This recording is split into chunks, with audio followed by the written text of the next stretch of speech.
Thyroid রোগের লক্ষণগুলো কি, মানে কোন লক্ষণগুলো দেখলে বুঝতে পারবো যে হ্যাঁ আমার থাইরয়েড প্রবলেম হয়েছে বা শুরু হচ্ছে? আচ্ছা, এটা যদি আমি শুরু করি একদম জন্ম থেকে, যখন বাচ্চা জন্ম হয় তখন থেকে বলি আমরা কনজেনিটাল হাইপোথাইরয়েডিজম, অর্থাৎ জন্মগত থাইরয়েড হরমোনের অভাব। এটা হলো প্রথম ডিজিজ যেটা মানুষের জন্মের পর হয়। এটা হলো প্রথম, অর্থাৎ কনজেনিটাল হাইপোথাইরয়েডিজম। এটা কিন্তু যদি চিকিৎসা না হয় 1 বছরের মধ্যে বাচ্চা কিন্তু পার্মানেন্টলি নিউরোলজিক্যাল ডিফিসিট, অর্থাৎ সেই মানসিক প্রতিবন্ধী হয়ে থাকবে, ব্রেন ডেভেলপ হবে না।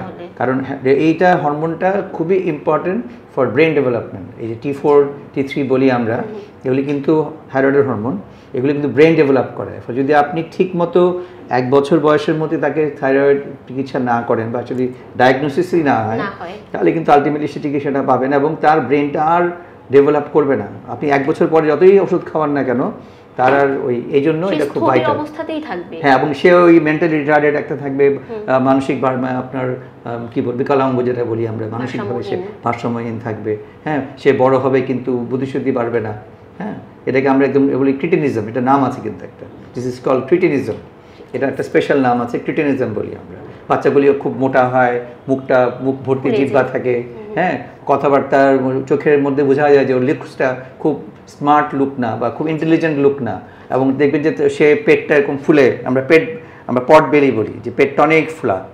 হ্যাঁ, এই বাচ্চাগুলি কনস্টিপেশন হয়, বাচ্চাগুলি খাওয়া দাওয়া করে না ঠিক মতো, এবং দেখবেন যে হাতের চামড়া, পায়ের চামড়া এগুলি খুব খসখসা হয়ে যায় ওদের। তার মানে হচ্ছে আমাদের প্রত্যেকটা অসুখের সাথেও থাইরয়েড অঙ্গাঙ্গিভাবে জড়িত। অবশ্যই জড়িত। এবং এই যে বাচ্চাটা জন্ম নিল, ধরেন সব বাচ্চাটা ভালো আছে, সে বড় হচ্ছে, ধরেন যখন তার পিউবার্টি হয় তখন 9, 10, 11, 12, 13, এটা একটা রেঞ্জ। আসলে বাংলাদেশে ইউজুয়ালি দেখা যায় যে পিউবার্টিটা একটু আগে হয়, বিদেশে একটু পরে হয়। তো আমাদের দেশে দেখায় 11-12 বছরের মেয়েদের, ছেলেদের পিউবার্টি আসে। এই পিউবার্টির সময় কিন্তু ইম্পর্ট্যান্ট। এই সময় থাইরয়েড হরমোনের খুব প্রচণ্ড ডিমান্ড থাকে, এবং ওই সময় যদি আপনি ঠিক মতো থাকে বাড়তি, যেটাকে আমরা বলি আমরা বয়ঃসন্ধিকালের ওই সময় বডিতে সবকিছু রিকোয়ারমেন্ট বাড়ে।